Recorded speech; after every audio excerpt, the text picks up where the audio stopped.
আলহামদুলিল্লাহ রাব্বিল আলামিন ওয়াসসালাতু ওয়াসসালামু আলা আশরাফিল আমবিয়াই ওয়াল মুরসালিন নবিয়িনা ওয়া সাইয়্যিদিনা মুহাম্মাদিন ওয়া আলা আলিহি ওয়া আসহাবিহি আজমাইন আম্মা বা'দ। সম্মানিত দ্বীনি মুসলিম ভাতৃবৃন্দ, সম্মানিত ভাইয়েরা আমার, দ্বীনে ইসলাম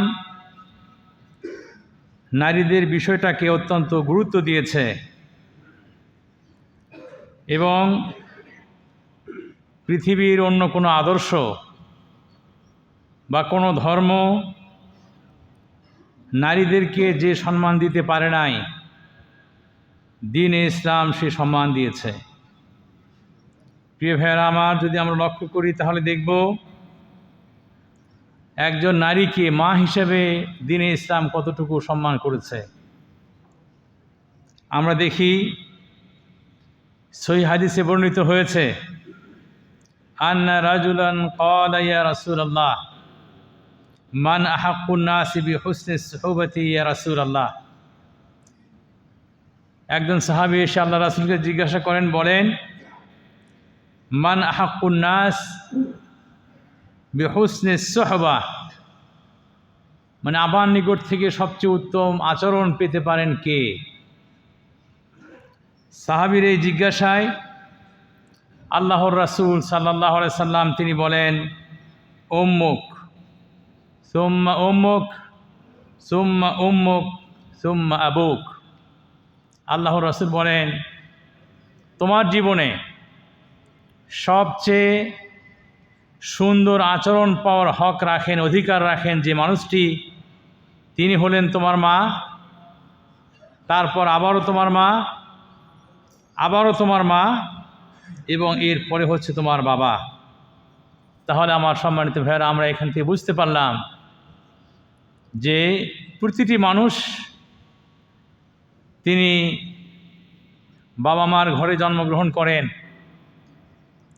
তাদের কাছে লালিত পালিত হন, তাদেরকে সম্মান শ্রদ্ধা করেন, কিন্তু আল্লাহু আকবার, বাবার অনেক পরিশ্রম, অনেক মেহনত, অনেক কষ্ট থাকার পরেও দ্বীনে ইসলাম কিন্তু মায়ের সম্মানটা বেশি দিয়েছে। কাজেই নারীর সম্মান অনেক বেশি। আমরা যদি লক্ষ্য করি অন্য হাদিসের দিকে, তাহলে আমরা দেখব আল্লাহর রাসূল সাল্লাল্লাহু আলাইহি সাল্লাম বলেছেন, বোন হিসেবে, মেয়ে হিসেবে একজন নারীর কি মর্যাদা।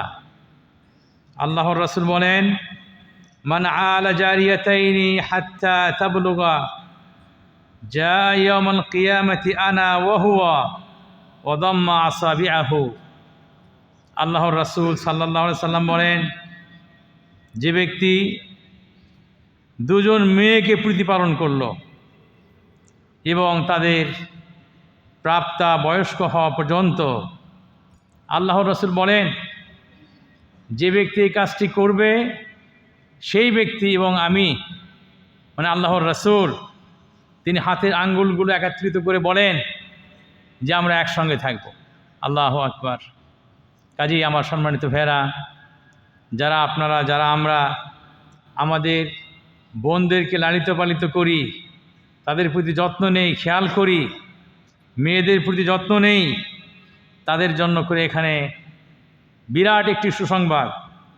অন্য হাদিসে আসছে, আল্লাহর রাসূল বলেন, লা ইয়াকুনু লি আহাদিন সালাসু বানাতিন আও সালাসু আখওয়াত আও ইবনাতানি আও উখতান ফায়াত্তাকিল্লাহা ফীহিন ওয়া ইহসিনু ইলাইহিন ইল্লা দাখালাল জান্নাহ। আল্লাহর রাসূল বলেন, যদি কোনো ব্যক্তির দুজন মেয়ে থাকে, অথবা দুজন যদি বোন থাকে, অথবা তিনজন মেয়ে থাকে বা তিনজন মেয়ে থাকে, আর সেই ব্যক্তি যদি তাদের ব্যাপারে আল্লাহকে ভয় করে, আল্লাহ রাব্বুল আলামিনের নির্দেশ মেনে চলে, তাদেরকে লালিত পালিত করে, তাদের সঙ্গে উত্তম আচরণ করে, আল্লাহর রাসূল বলেন, দাখালাল জান্নাহ, সেই ব্যক্তি কাল কিয়ামতে জান্নাতে প্রবেশ করবে।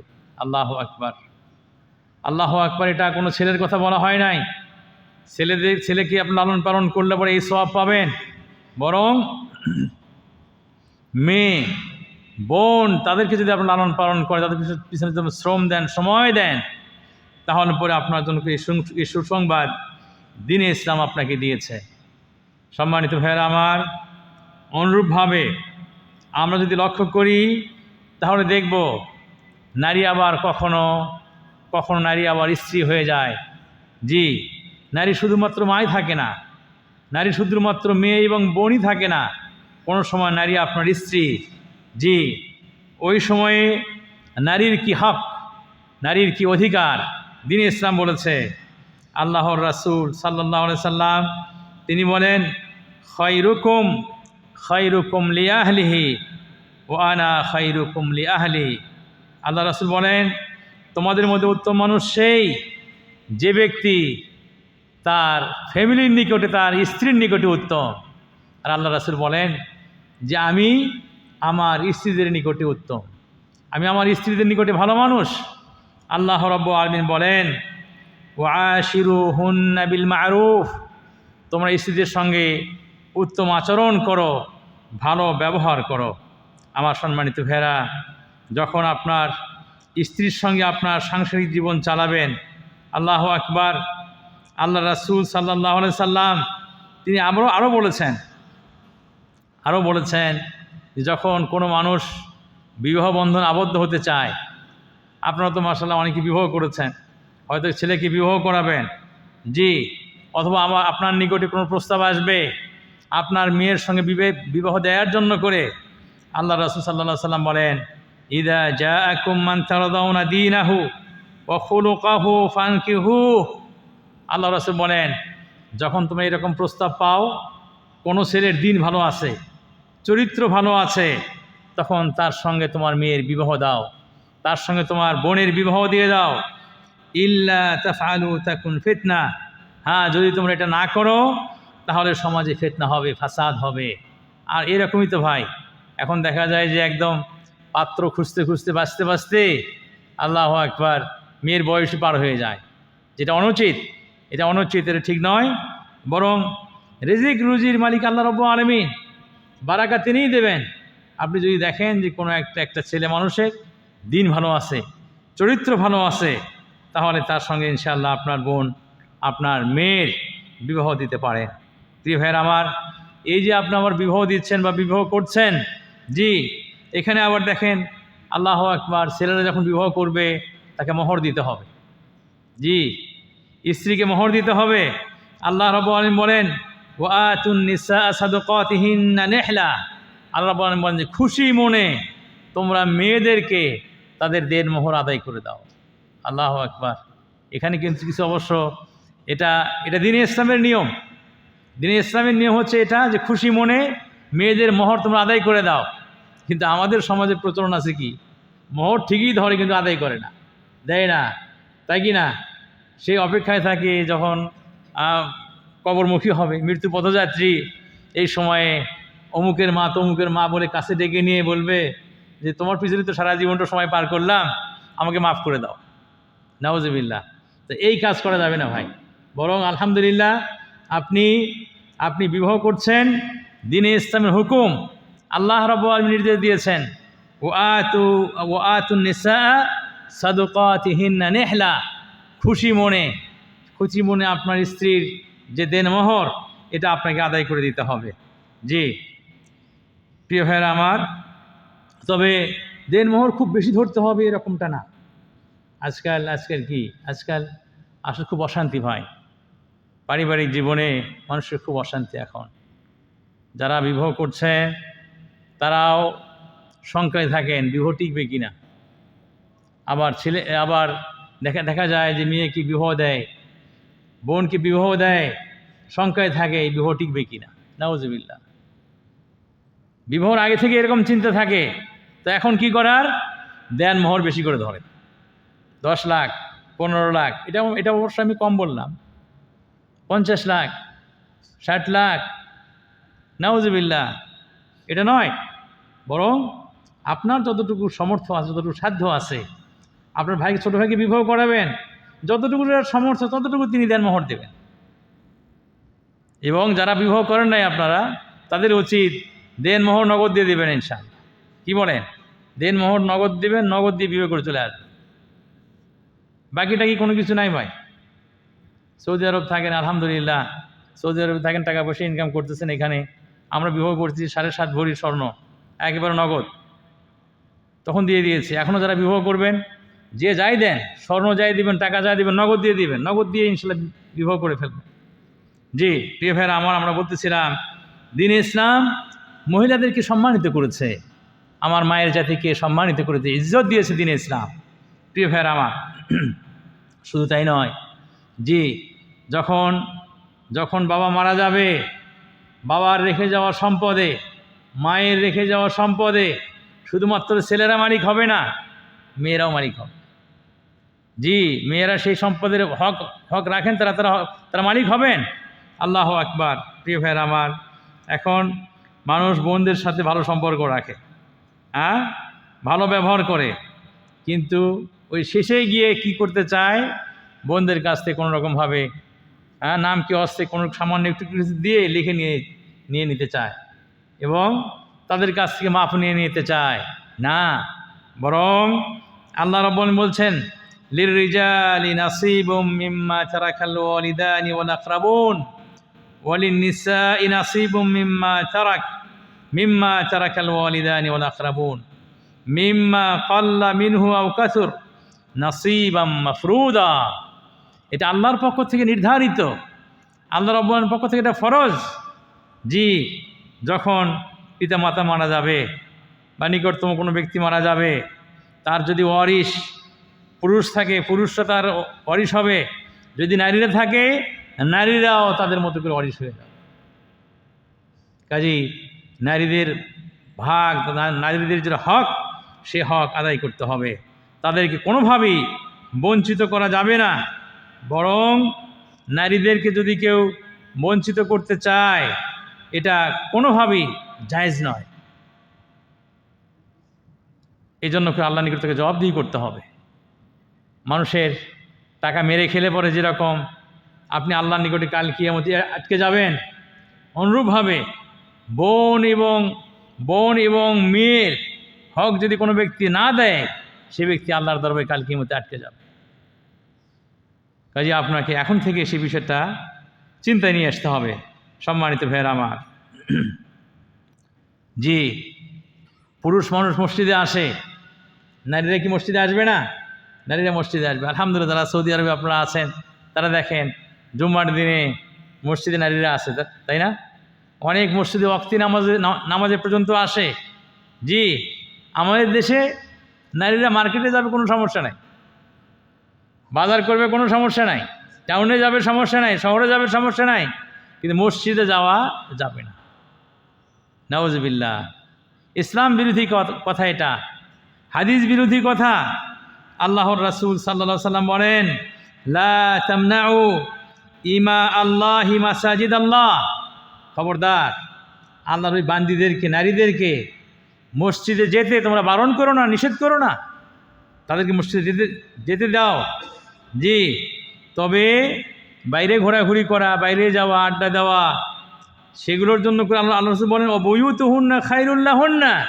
তবে বাড়ির মধ্যে থাকা, পর্দা মেনটেন করা, এটা তাদের জন্য করে উত্তম। জি অনেক মেয়েরা আবার বাহিরমুখী, একটু কিছু হতে না হতেই তারা বাইরে যেতে চায়, তাই কি না? এটা আবার অনুচিত। বরং অবুয়ুতুহুন্না খায়রুল লাহুন, আল্লাহ রাসূল বলছেন যে তাদের ঘরের মধ্যে থাকাটাই এটা তাদের জন্য করে উত্তম। অকারণা আল্লাহ রাব্বুল আলামিন বলছেন যে তাদের জন্য আল্লাহ রাব্বুল হুকুম, জি যে তোমরা তোমাদের ঘরের মধ্যে থাকো। জি বিশেষ প্রয়োজন ছাড়া বাইরে যাওয়া উচিত নয়। তবে নামাজ যদি আদায় করতে চান মসজিদে, তিনি আদায় করতে পারবেন, তাকে বারণ করা যাবে না, বাধা দেওয়া যাবে না। যে আমার সম্মানিত ভাইরা, আল্লাহ রাব্বুল আলামিন বলেন ওয়াকারনা ফি বুয়ুতিকুন ওয়ালা তাবাররুজাল জাহিলিয়াতিল উলা। আল্লাহ রাব্বুল আলামিন বলেন মহিলাদেরকে যে তোমরা তোমাদের ঘরে, সেখানে তোমরা কি করো, সেখানে অবস্থান করো, তবে জাহিলি যুগের বেপর্দা মহিলার মতো তোমরা কি বেপর্দা হয়েও না। আজকে তো আল্লাহ মাফ করেন, আমরা আমাদের মা বোনদের কে দিনে ইসলাম কি হক দিয়েছেন, কি সম্মান দিয়েছে, আমরা সে কথা বলছি। আবার পাশাপাশি আমাদেরকে এটাও বলতে হবে, আল্লাহ মাফ করেন, আমাদের সমাজের নারীদের মধ্যে এরকম নারীও আছে, আল্লাহ আকবার, তারা নিজেদের রূপ দেখানোর জন্য করে, তাই কি না? একত পর্দা করে না, এরপরে ঘরের মধ্যে তারা থাকতে চায় না, রাস্তায় রাস্তায় ঘুরছে, শহরে শহরে ঘুরছে, অলিতে গলিতে তারা ঘুরছে। যেটা আল্লাহ রাব্বুল বলছেন তাবাররুজাল জাহিলিয়াতিল উলা, এটা জাহিলি যুগের বেহায়াপনা। জি, এরকম কাজ করা যাবে না। প্রিয় ভাইয়ের আমার, আমি আপনাদেরকে সংক্ষিপ্ত সময়ে এখানে আরেকটু যে কথাটি বলতে চাই সেটা হচ্ছে এই, আসলে দিনে ইসলাম নারীদেরকে যে সম্মান দিয়েছে, সেই সম্মান যদি দিনে ইসলামের অনুসারী সকল মুসলিম পুরুষ যদি তাদের নারীদেরকে দিতে পারত, তাহলে আজকে সমাজের মধ্যে যে অশান্তি, এই অশান্তি কিন্তু থাকতো না। কিন্তু সমস্যা হচ্ছে এই সমাজের আমরা মুসলিমরাই অনেকেই নারীদেরকে সেই সম্মান আমরা দিতে জানি নাই, নারীদেরকে সেই ইজ্জত আমরা দেই না। আল্লাহ মাফ করেন, আপনি দেখেন না ভাই, আল্লাহ আকবার, একজন নারী তার সন্তান সন্ততির জন্য কত কষ্ট করে, কত মেহনত করেন, কত পরিশ্রম করেন, এবং তিনি রান্না বান্না করেন। এই রান্না বান্না করার পরে দেখবেন কি খাওয়ার সময় সেই মা নারীটির তার খাবার নাই, মা নারীটির ঠিক মতো খাবার হয় না। জি, স্বামীকে খাওয়াইলো, তাই কি না? আবার যদি মনে করেন ঘরে যদি আবার দেবর থাকে, তাই কি না? জি, ননদ থাকে, তাদের খাওয়ার ব্যবস্থা হলো, বাচ্চাদের খাওয়ার ব্যবস্থা হলো, শেষ পর্যন্ত দেখা যায় ওই নারীটির খাওয়া ঠিকমতো থাকে না। এক্ষেত্রে যিনি স্বামী থাকবেন ওই ঘরে, তার খেয়াল করতে হবে যে আমি তো ঠিকমতো খেলাম, আমার স্ত্রী ঠিকমতো খেলো কি না, এটা খেয়াল করতে হবে, এটা কিন্তু লক্ষ্য করতে হবে। প্রিয় ভাইয়ের আমার, অনেক সময় মাশাআল্লাহ আমরা ভালো ভালো কাপড় পরি, আমাদের স্ত্রীরা ভালো কাপড় পরছেন কি না, এদিকে আমাদের খেয়াল করতে হবে। এর চেয়েও বেশি খেয়াল করতে হবে, অনেক সময় সাংসারিক জীবনে চলতে গিয়ে কথা একটু এদিক সেদিক হয়ে যেতেই পারে। অনেক সময় হয়তো স্বামীও কথা একটু জোরে বলে, স্ত্রীও কথা জোরে বলে, কিন্তু আপনাকে সাবধান হতে হবে। জি, আপনার যেমন ইজ্জত সম্মান আছে, অনুরূপভাবে একজন নারীর ইজ্জত সম্মান আছে। ওই নারীটি আপনার স্ত্রী, কিন্তু আরেকজনের ভাবি, তাই কি না? আরেকজনের মা। কাজী বাচ্চার সম্মুখে মায়ের ইজ্জত হনন করা যাবে না, তাকে খারাপ ভাষায় বকা দেওয়া যাবে না, উচ্চ স্বরে তাকে ধমকানো যাবে না, এটা খেয়াল করতে হবে কোনোভাবেই। হ্যাঁ, একটা বিষয় হয়তো তার সঙ্গে আপনার কিছু কথা বলতেই হবে, সেটা বাচ্চার সামনে না, অন্য মানুষের সামনে না, আড়ালে একাকী আপনি তাকে সে কথাটা বলবেন। আবার স্ত্রীরও উচিত যদি কোনো কথা বলতে হয় স্বামীকে, তিনি আলাদাভাবে স্বামীকে সে কথাগুলো বলবেন। যে আমার সম্মানিত ভাই, এগুলো আসতে খুবই দরকার। আজকে আমাদের সমাজে দেখেন, লক্ষ্য করেন আপনি, শুধু আমাদের সমাজে না, সারা বিশ্ব জুড়ে ভাই, সংসার টিকে রাখা বিরাট চ্যালেঞ্জ হয়ে গিয়েছে এটা। জি, কারণ হচ্ছে ইসলামের নিয়ম নীতি সেগুলো আমরা মেনে চলি না, এজন্য এরকম সেখানে হাহাকার চলছে। কাজেই আমি আমাদের ভাইদেরকে অনুরোধ করব, আমি আমার বোনদেরকে অনুরোধ করব যে আসুন, একটা সংসার গড়া সহজ, তার চেয়ে বেশি সহজ ভেঙে ফেলা। কিন্তু সংসার ভেঙে ফেললে পরে কি হয়? সংসার ভেঙে ফেললে আল্লাহ সবচেয়ে ক্ষতিগ্রস্ত হয় ওই সন্তান সন্ততি, ছেলে এবং মেয়ে। যে বাবার মতো বাবা একদিকে থাকে, মার মতো মা আরেকদিকে চলে যায়, কিন্তু খুব সমস্যার মধ্যে পড়ে যায় ছেলে এবং মেয়ে। আরও সমস্যার মধ্যে পড়ে যায় যদি একদম বিবাহের প্রথম দিকে যদি সংসারটা নষ্ট হয়ে যায়, তাহলে যে বাবা অদিন চিন্তা করেছে মেয়েটাকে কীভাবে বিবাহ দিবে, আর বিবাহ দেওয়ার পরই 6 মাস 1 বছর পরে যে মেয়েটা যদি আবার ফিরে আসে, আল্লাহ তার চিন্তা আরও বৃদ্ধি হয়ে যায়, চিন্তা আরও বেড়ে যায়, এই মেয়েকে আমি আবার কীভাবে আমি পাত্রস্থ করব। কাজী আমার সম্মানিত ভাইয়েরা, যারা মুসলিম, আল্লাহর প্রতি ঈমান রাখেন, পরকালে ঈমান রাখেন, তাদের সকলের প্রতি আমাদের আহ্বান, আসুন দিনের যে হুকুম আহকাম সেগুলো আমরা মেনে চলি, আমরা নিজের ভালো মানুষ হয়ে যাই, ভালো নারী হয়ে যাই, ভালো পুরুষ হয়ে যায়। প্রিয় ভাইয়েরা আমার, আজকে আমাদের মা বোনরা অনেকেই আল্লাহ মাফ করেন, তারা আদর্শ হিসাবে নিয়েছে কোন সমস্ত নারীকে? আল্লাহু আকবার, বেহায়া নারী যেগুলো, উলঙ্গ অর্ধলঙ্গ নারী, তারা তাদের আদর্শ হতে পারে না, বরং আপনাদের আদর্শ কারা হবেন? আল্লাহু আকবার। জগৎ বিখ্যাত নারী আপনাদের আদর্শ হবেন, আমাদের মা বোনদের আদর্শ হবেন।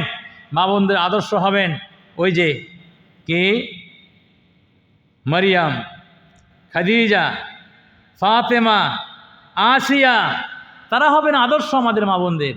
জি, ওই বীরঙ্গনা রোকেয়া, বেপর্দা মহিলা, ইসলামের হুকুম হাকাম মানে না, সেই মহিলা কি নারীদের আদর্শ হবে? না, কখনোই না। বরং আমার মা বোনদের আদর্শ হবেন এই যে যাদের কথা কোরআনে আছে, যাদের কথা হাদিসে আছে, এই সমস্ত নারী হবেন তাদের আদর্শ। জি আমার সম্মানিত ভাইয়েরা, আমি আমার কথা শেষ করে দেব। তবে নারীদের মধ্যে যে বিষয়গুলো অত্যন্ত জরুরিভাবে থাকা দরকার সেটা হচ্ছে চারিত্রিক পবিত্রতা তাদের মধ্যে থাকতে হবে, এবং লজ্জা এবং শালীনতা তাদের মধ্যে থাকতে হবে।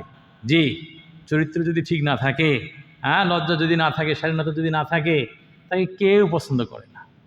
একটা মানুষ দেখবেন যে ঠিক মতো হয়তো ইসলাম মানে না, কিন্তু সেও চায় তার বউটা কি হোক, তার বউটা যাতে করে পর্দা করে, তাই কি না? তার বউটা তার লজ্জা সংবরণ করে, এটা সে ব্যক্তি চায়। যে আমার সম্মানিত ভাই, কাজেই আমি আমার বোনদেরকে বলবো, আমাদের মা বোনদেরকে বলবো যে আপনারা অবশ্যই খেয়াল রাখবেন যাতে করে আপনার চারিত্রিক পবিত্রতা অক্ষুণ্ণ থাকে, লজ্জা থাকে, শালীনতা থাকে, এবং এর পাশাপাশি আরও যে বিষয়টা থাকতে হবে সেটা হচ্ছে যে স্বামীর আনুগত্য থাকতে হবে, স্বামীর আনুগত্য থাকতে হবে। একটা হাদিসের মধ্যে আসছে, আল্লাহ রাসূল সাল্লাল্লাহু আলাইহি ওয়াসাল্লাম বলেন, আল মারআতু সালিহা ইযা নাযারা ইলাইহা সাররাতহু। আসল সত্যিকার অর্থে সতী সাধবী নারী কারা? ভালো নারী কারা? আদর্শ নারী কারা? আদর্শ নারী তারাই যখন তার দিকে তার স্বামী যখন তাকাবে, সাররাতহু, তার আচার আচরণে স্বামী মুগ্ধ হয়ে যাবে, খুশি হয়ে যাবে। ওই যে আমারাহা আতাআতহু, যখন সেই নারীকে স্বামী কোনো হুকুম করবে সেই নারী স্বামীর হুকুম শুনবে। ওই যা গাবা আনহা হাফিজাতহু, যখন স্বামী প্রবাসে থাকবে বা অন্য কোথাও যাবে, তার কাছ থেকে দূরে থাকবে, তখন স্ত্রী তার লজ্জাস্থানকে হেফাজত করবেন, সংরক্ষণ করবেন। আল্লাহ রাসূল বলেন এই গুণগুলো যার মধ্যে থাকবে সেই হচ্ছে আসলে আদর্শ নারী, সে হচ্ছে সতী নারী। আমার সম্মানিত ভাইয়েরা, আমি আমাদের কথা শেষ করে দিতে চাই। তবে শেষে আবারও এসে আমি আপনাদেরকে বলবো, দ্বীনে ইসলাম যে মর্যাদা দিয়েছে নারীদেরকে, এই নারীর মর্যাদা নারীরা তখনই পাবেন আমরা পুরুষরা যখন তাদেরকে সেই মর্যাদা দান করব, আমরা পুরুষরা যখন খেয়াল করব তাদেরকে মর্যাদাবান করতে, তখন তারা কিন্তু এই মর্যাদাগুলো পাবেন। কাজেই আমাদের ভালো করে খেয়াল করা দরকার, আমাদের ভালো করে লক্ষ্য করা দরকার, যাতে করে আমাদের মা বোনরা, আমাদের স্ত্রীরা তারা ইসলামের দেওয়া ইজ্জত এবং সম্মানিত যাতে করে তারা হতে পারেন, এদিকে আমাদের সকলকে খেয়াল রাখতে হবে। পাশাপাশি আমি আবার এটাও বলি যে আসলে স্ত্রীদেরও খেয়াল করা দরকার যে তারা তাদের হক দ্বীনে ইসলাম দিয়েছে, আবার স্বামীর যে হক, স্বামীর হক তাকে আদায় করতে হবে, তাই কি না? স্বামীর সাথে সেই ভালো ব্যবহার, সুন্দর আচরণ, এটা কিন্তু করতে হবে। তাহলে পরে ইনশাআল্লাহ আপনি আল্লাহ রাব্বুল আলামিনের কাছে ভালো পেয়ে যাবেন। পাশাপাশি আপনার সন্তানদের প্রতি খেয়াল রাখেন। আল্লাহ রাব্বুল আলামিন আপনাদের সকলকে তৌফিক দান করুন। দুনিয়ার সকল নর এবং নারীকে ইসলামের দেয়া বিধান অনুযায়ী চলার তৌফিক দান করুন। আকুলু কওলি হাযা ওয়া আস্তাগফিরুল্লাহ লি ওয়া লাকুম ওয়া লিসাইরিল মুসলিমিন। সুবহানা রাব্বিকা রাব্বিল ইজ্জাতি আম্মা ইয়াসিফুন ওয়া সালামুন আলাল মুরসালিন ওয়ালহামদুলিল্লাহি রাব্বিল আলামিন।